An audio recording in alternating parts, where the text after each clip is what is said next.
Level 1. The surface web. This is where everyone starts. The internet's front door. The light that shines from the top of the iceberg while the rest hides below. You open Chrome, type a URL, hit enter, and boom, you're in Level 1, the most visible, commercialized, and sanitized layer of the digital world. Everything here is built to be seen. It's the glossy storefront of the internet. Bright, interactive, full of motion. Search engines like Google and Bing crawl through it endlessly, indexing billions of pages so you can find whatever you want with a few keystrokes. News articles, TikTok clips, YouTube channels, Wikipedia, Amazon, all of it lives here, floating on the calm surface of the network ocean. The surface web runs on the standard backbone of the internet, HTTP and HTTPS, the protocols that move data between your device and remote servers. Each click sends a request. Each request fetches a response, all happening in milliseconds. It's so fast you forget the complexity underneath. Cookies track your activity, ads follow your gaze, and algorithms quietly tailor your experience, all to keep you scrolling. But here's the catch. This world, vast as it seems, is only a sliver of reality. Every visible page you can find through Google represents less than 10% of what actually exists online. Everything else is hidden behind layers of privacy, encryption, or intent. That means 90% of the internet is invisible to you right now, locked away behind credentials, codes, or shadows. Still, the surface web is where billions live their digital lives. It's safe enough to invite your grandma, structured enough for governments, and commercial enough to power trillion-dollar companies. It's where memes are born, influencers rise, and the average person's perception of the internet begins and ends. And that's just Level 1. You can spot this level when the design feels polished, when the ads feel targeted, when the pages are meant for everyone. It's the internet's mask, smiling, familiar, and inviting. But just beneath that mask, things start to twist. Links turn into tunnels, the light fades, and you begin to descend. Level 2. The Bergie web. Now the water gets cloudy. You've left the polished storefront and slipped into the side alley of the internet, the Bergie web. It's not quite hidden, but not exactly public either. This is where the rules start to blur, and the internet begins to feel alive. The Bergie web is the internet's gray zone, a layer filled with content that search engines can't easily index or aren't allowed to show you. You won't find these places by typing in keywords. You need the exact URL, the right link passed around in forums, or a bit of digital instinct. It's the space of proxy sites, piracy hubs, cracked software mirrors, and underground communities that survive one takedown at a time. Think of it as the back room of the surface web, the part behind the employees-only sign. Here,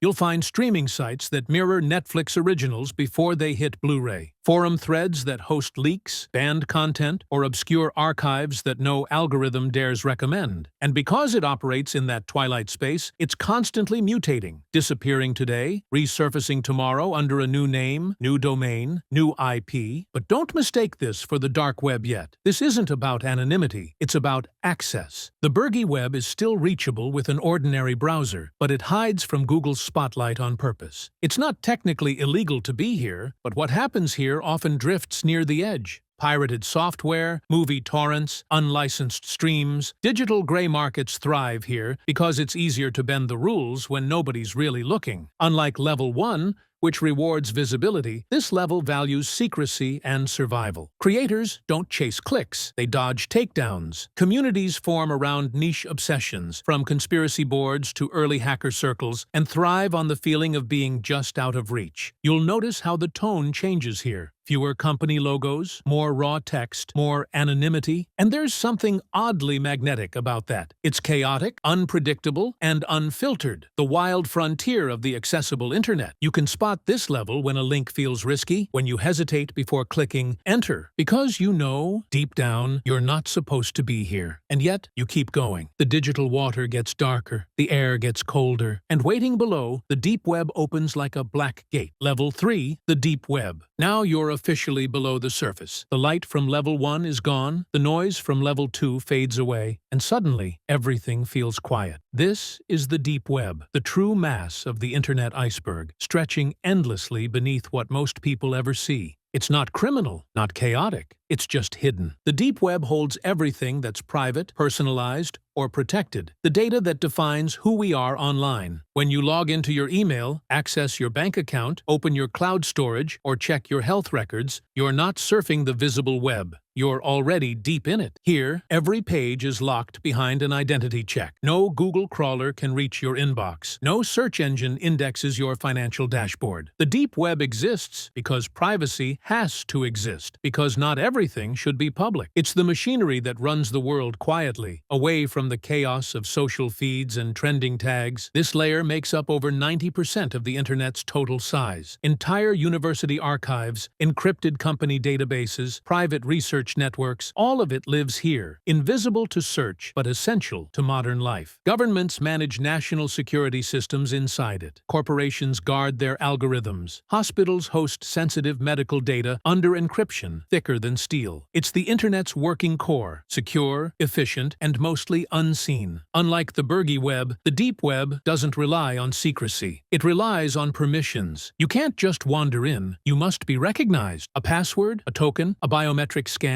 something that says you belong here. Without it, the doors stay locked no matter how hard you dig. Technically, it uses the same foundations as the surface web: HTTP, HTTPS, servers, browsers, but its pages are dynamic. They don't even exist until you request them. When you search your inbox or check your account history, the page is generated in real time, assembled from secure databases only for you, then disappears again. You can spot this level when the site asks, "Log in." That's your sign. You've stepped into the deep web. And while this layer keeps civilization running, it also guards the path downward, because deeper still lies something darker, a world where privacy becomes anonymity, and anonymity becomes power. Down there, the lights never come on. Welcome to the dark web. Level 4, the dark web. This is where the Internet stops pretending to be safe. The light is gone now. You've crossed into the dark web, a hidden realm where anonymity is absolute, and the rules of the surface no longer apply. You can't just open Chrome and type your way in. You need Tor, short for the Onion Router, a special browser that wraps your connection in layers of encryption, like peeling an onion in reverse. Each layer bounces your signal between random servers across the globe, so nobody knows who you are or where you came from. Your IP vanishes. Your identity dissolves. You become a shadow among shadows. That's the allure and the danger, because here, total freedom attracts total chaos. On one side, you'll find whistleblowers, journalists, and activists using it to evade censorship or communicate safely under oppressive regimes. On the other, you'll find marketplaces for the forbidden, where stolen data, illegal weapons, hacked accounts, and entire identities are sold like groceries. Imagine Amazon, but every item feels like a felony. Some of the most infamous sites in Internet history lived here. Silk Road, the digital black market run by Ross Ulbricht under the alias Dread Pirate Roberts. It operated like a libertarian dream, a free economy, no government oversight, total anonymity. But success brought exposure. Law enforcement tracked it down, traced a single slip, a login from a public library, and shut it all down. Still, for every site that falls, 5 more rise in its place. You can find almost anything here if you know where to look. Fake passports, leaked government documents, live hacking services, even hitmen for hire scams. But make no mistake, most of what you see is bait, fake, or worse. The deeper you click, the more the web starts staring back. Viruses hide behind innocent links. Scammers impersonate law enforcement. You can't tell who's watching or what's real. But the dark web isn't just crime and horror. It's also resistance. It's the place where truth leaks when the rest of the Internet looks away. Platforms like SecureDrop let whistleblowers share classified information without being traced. Oppressed citizens use it to bypass surveillance,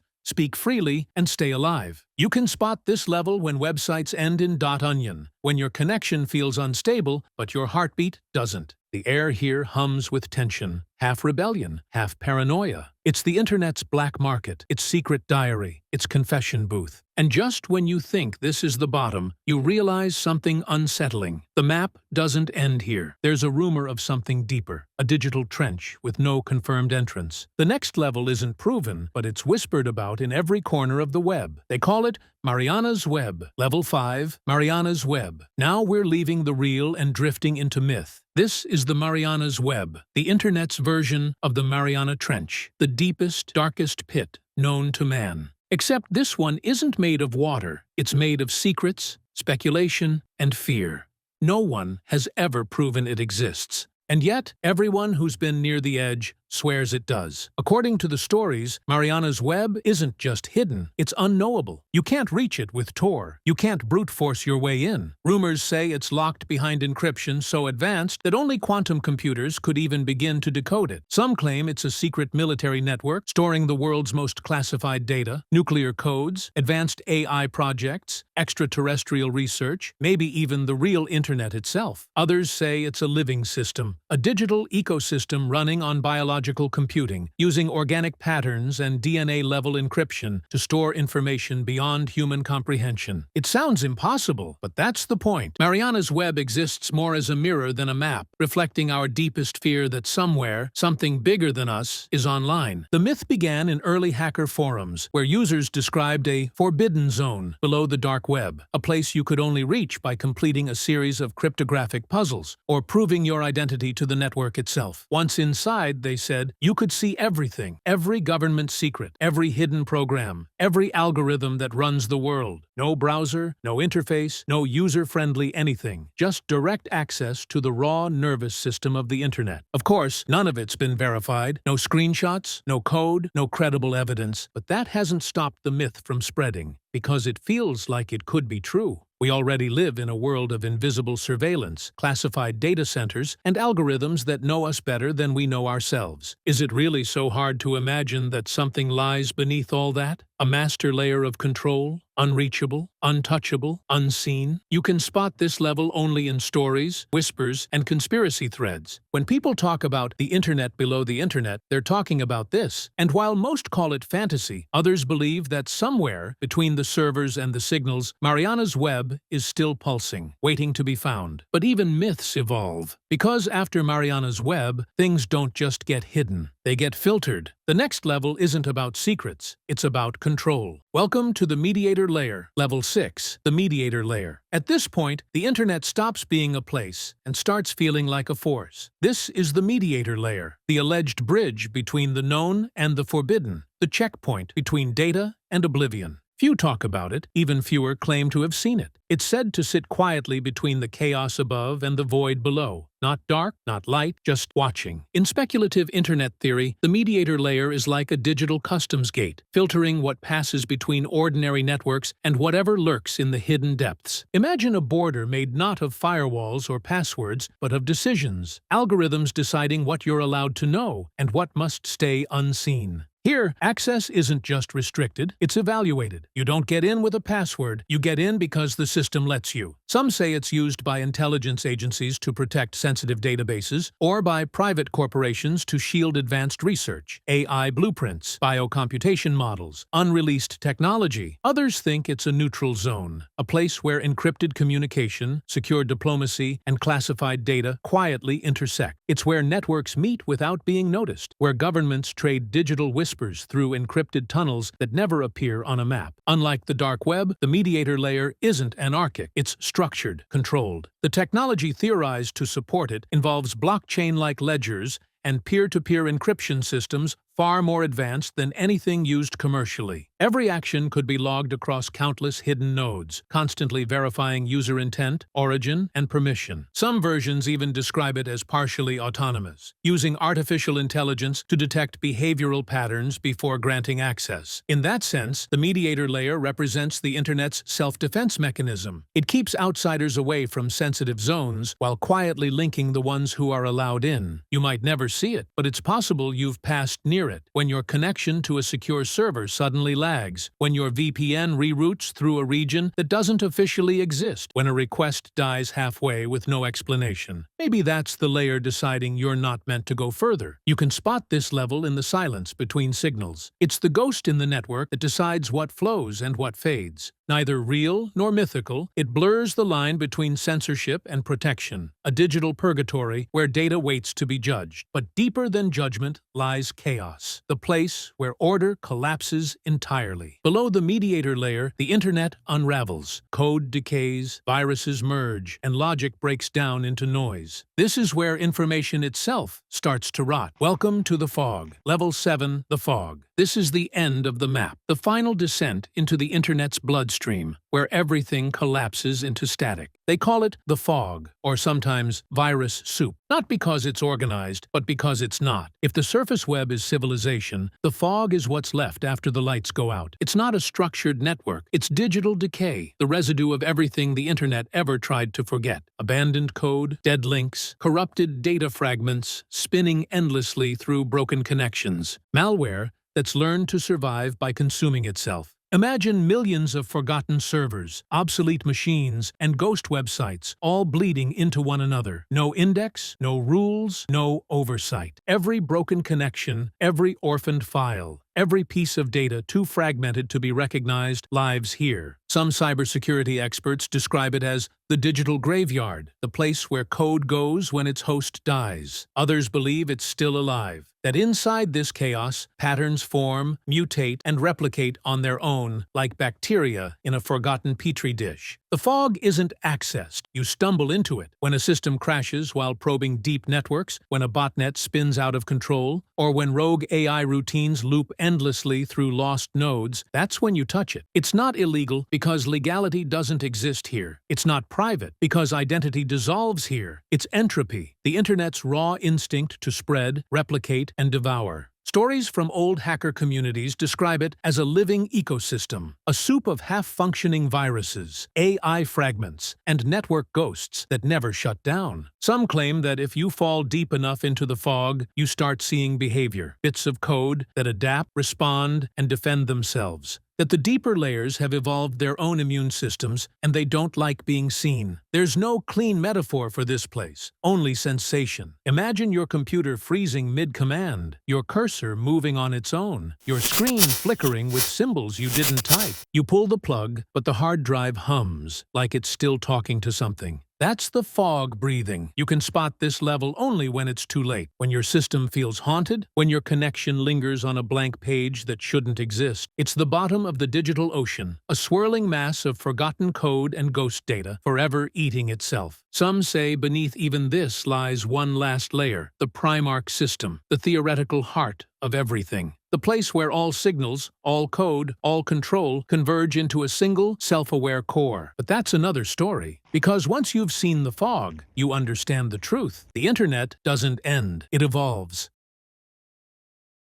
Every level of operating system evolution explained. Level 1, bare metal and monitor level, the Stone Age. Level 1, the bare metal monitor level, the absolute bottom of the barrel. This is computing in the 1950s, and it was brutal. No operating system as we know it today. Programs ran directly on the hardware with zero abstraction. If you wanted to run a program, you literally had to flip toggle switches on the front panel of the computer to input machine code, not typing on a keyboard, physically flipping switches to represent ones and zeros. Here's how ridiculous this was. You'd write your program on paper, convert it to binary by hand, then stand in front of this massive machine flipping hundreds of switches in the correct sequence. One mistake, and you'd have to start over. Then you'd hit the run button and wait. If it worked, great. If it didn't, you'd have no idea why because there was no debugging. The monitor was just a tiny program that helped load jobs into memory. That's it. No multitasking, no user interface, no file system. One program ran at a time, and the computer sat idle while you physically loaded the next one. Computers cost millions of dollars and spent most of their time doing nothing while humans fumbled with switches. Think about how inefficient this was. A computer that could execute millions of instructions per second was limited by how fast a human could flip switches. It's like owning a Ferrari, but only being able to drive by pushing it on foot. Level 1 represents the earliest mainframes, machines like the IBM 7090 that filled entire rooms. These weren't personal computers. They were institutional resources that required specialized training to operate, and the operating system was basically just a bootloader. If you think this is how computers still work, congratulations, you have level 1 understanding. You're stuck in 1955. Level 2, batch operating systems, slightly less terrible. Level 2, batch operating systems. Still primitive, but at least we're making progress. Batch systems solved one major problem, the human bottleneck. Instead of having one programmer monopolize the computer flipping switches, operators would collect programs on punch cards, group them into batches, and feed them through sequentially. The computer would run job 1, finish, automatically load job 2, finish, load job 3, and so on. This was revolutionary for the 1960s. Now the computer could run for hours without human intervention. Programmers would submit their punch card decks in the morning, go do other work, and come back later to collect their output printouts. Turnaround time went from minutes to hours, but at least the expensive computer was actually being used efficiently. But here's what level 2 people don't understand. Batch systems had zero real-time interaction. You couldn't debug your code interactively. You couldn't see what was happening while your program ran. You just submitted your job and hoped it worked. If there was an error, you'd find out hours later when you got your printout. Then you'd have to fix the bug, resubmit, and wait hours again. The operating system in batch mode was still incredibly basic. It loaded jobs from tape or cards, executed them one at a time, wrote output, and moved to the next job. No concept of multiple users logged in simultaneously. No keyboard, no monitor, just card readers and printers. Systems like early IBM mainframes operated this way. OS/360 started as a batch system. You'd submit your COBOL or Fortran program, the system would compile and run it, and you'd get your results eventually. Level 2 understanding is knowing computers used to work in batches. But if you think that's where the story ends, you're missing the next 5 massive revolutions in computing. Level 3, multi-programming and time-sharing systems, the real revolution. Level 3, multi-programming and time-sharing systems. This is where operating systems got serious. The problem with batch systems was simple. When one program was waiting for input and output, the CPU sat idle. Disk and tape operations are incredibly slow compared to CPU speeds. So engineers had a brilliant idea. Keep multiple programs in memory at once. When program A is waiting for disk access, switch the CPU to program B. When B waits for I and O, switch to program C. Keep that expensive CPU busy constantly. This is multi-programming, and it changed everything. Suddenly, computer utilization jumped from maybe 30% to 80% or higher. The same hardware could do far more work. Operating systems became truly complex because they had to manage memory for multiple programs, schedule CPU time fairly, and prevent programs from interfering with each other. Then came time sharing, the next evolution. Instead of just running multiple batch jobs, what if multiple users could interact with the computer simultaneously? Time-sharing systems give each user a tiny slice of CPU time, maybe 100 milliseconds, then switch to the next user. The switching happens so fast it feels like you have the computer to yourself, even though 50 other users are logged in. This was revolutionary in the 1960s and 70s. Universities could finally give students direct access to computers. Programmers could debug code interactively, see immediate results, and iterate quickly. Development speed increased dramatically. Systems like Multics, the predecessor to Unix, pioneered time sharing.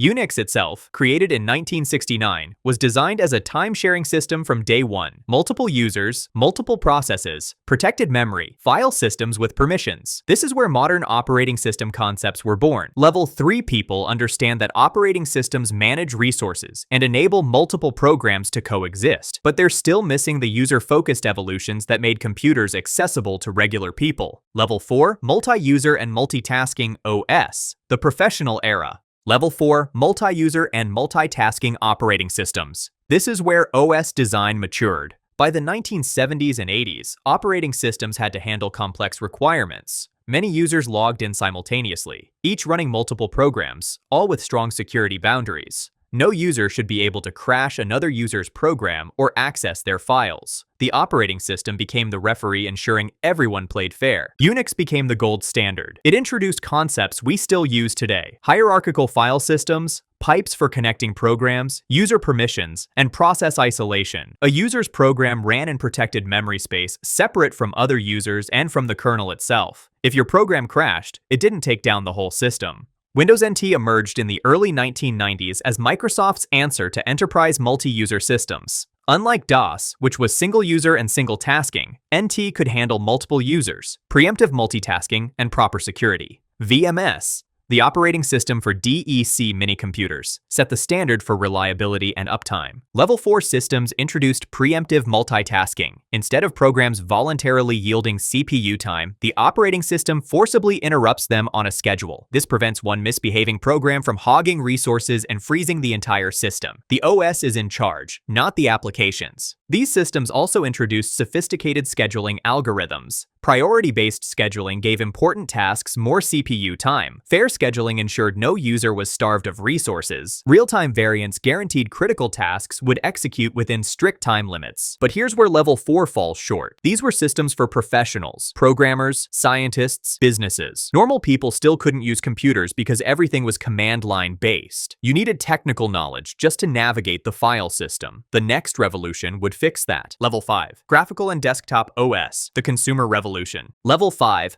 Graphical and desktop operating systems. This is where computers became consumer products. The command line was powerful but intimidating. Most people couldn't remember arcane commands or navigate directory structures with text. The graphical user interface changed everything. Instead of typing commands, you point and click. Files are represented as icons you can drag and drop. Applications have windows, menus, and buttons. macOS pioneered this for consumers starting in 1984. Then Windows 3.1 in 1992 and Windows 95 in 1995 brought GUIs to the masses. Suddenly, your grandmother could use a computer. Linux desktops like KDE and GNOME emerged in the late 1990s, bringing open-source GUI systems to the table. These operating systems introduced the desktop metaphor. Your screen is a desk. Files or documents on that desk. The trash can is where you throw things away. It's intuitive because it mirrors real-world objects. This made computers accessible to billions of people who would never learn command line syntax. Level 5 systems also refined multitasking for regular users. You could have Word open while listening to music while downloading files while browsing the web. The operating system managed all these tasks seamlessly in the background. Plug-and-play hardware meant you could connect a printer or mouse and it just worked. But there's a limitation here. Desktop operating systems assumed you were sitting at a desk with a keyboard, mouse, and monitor plugged into wall power. The next level would challenge all those assumptions. Level 6. Mobile and Embedded OS. The portable era. Level 6. Mobile and Embedded operating systems. This is where computing went everywhere. Mobile OS design is completely different from desktop. You're running on battery power, so aggressive power management is critical. The screen is tiny, so the interface has to be touch optimized. The hardware is limited, so efficiency matters more than raw power. And security is paramount because your phone contains your entire digital life. iOS launched in 2007 and Android in 2008, defining the modern mobile era. These systems introduced touch-first interfaces with gestures like swipe, pinch, and tap. Apps were sandboxed for security, meaning each app runs in isolation and can't access another app's data without permission. Background task management is aggressive, killing apps to save battery. Embedded operating systems power everything from smart thermostats to car computers to industrial machinery. Real-time operating systems, RTOS, guarantee tasks execute within precise time windows. If your car's anti-lock brakes run on an RTOS, the system guarantees the braking calculation completes in microseconds every single time, or people die. Embedded Linux variants run on billions of devices. They're stripped down, optimized for specific hardware, and designed to run for years without rebooting. Your Wi-Fi router, smart TV, and home security system probably run embedded Linux. Level 6 systems introduced context awareness. Your phone knows your location, orientation, ambient light level, and motion. The OS adapts accordingly, rotating the screen, dimming the display, or activating different features based on context. But even mobile systems have limitations. They're designed for single users on single devices. The final level breaks even that constraint. Level 7. Cloud and Virtualized OS. GOAT tier. Level 7. Cloud and Virtualized Operating Systems. GOAT status. The absolute pinnacle of OS evolution. This level isn't about one computer anymore. It's about operating systems that span thousands of machines across multiple data centers. Chrome OS barely runs anything locally. It's just a browser that connects to cloud services. Kubernetes isn't even an OS in the traditional sense. It's an orchestration layer that manages containerized applications across entire server clusters. Virtualization changed everything. Hypervisors like VMware, KVM, and Hyper-V let you run multiple operating systems simultaneously on the same physical hardware. Each virtual machine thinks it has exclusive access to a computer, but really they're all sharing resources managed by the hypervisor. This revolutionized data centers, allowing one physical server to host dozens of virtual machines. Containers took it further. Docker and similar systems let you package an application with all its dependencies into a single unit that runs identically everywhere. Unlike virtual machines, containers share the host OS kernel, making them incredibly lightweight. You can spin up a container in milliseconds instead of minutes. Cloud operating systems are distributed by nature. Your application doesn't run on one server. It runs across hundreds. If one server fails, the system automatically migrates your work to another. Load balancing distributes traffic across multiple instances. Autoscaling adds more servers when demand increases and removes them when demand drops. Level 7 systems introduce concepts like infrastructure as code. You don't manually configure servers anymore. You write code that describes what infrastructure you need, and the cloud platform creates it automatically. This makes deployments reproducible and scalable. The separation between OS and application has blurred. In serverless computing, you just upload your code and the cloud platform handles everything else. You don't even know or care what operating system is running underneath. These systems also represent a philosophical shift. Traditional operating systems assume you own your hardware. Cloud Cloud systems assume hardware is rented, ephemeral, and potentially anywhere in the world. Your data and applications live in the cloud, accessible from any device. This is where the operating system industry is headed. Multi-cloud deployments spanning AWS, Azure, and Google Cloud simultaneously. Edge computing bringing computation closer to users. Quantum operating systems managing quantum computers. The boundaries keep expanding. If you understand all 7 levels of operating system evolution, from toggle switches to distributed cloud systems, you understand one of computing's most important journeys. You've seen how we went from million-dollar mainframes that required PhDs to operate, to computers in everyone's pocket, to computing infrastructure that spans the globe. That's the complete evolution of operating systems.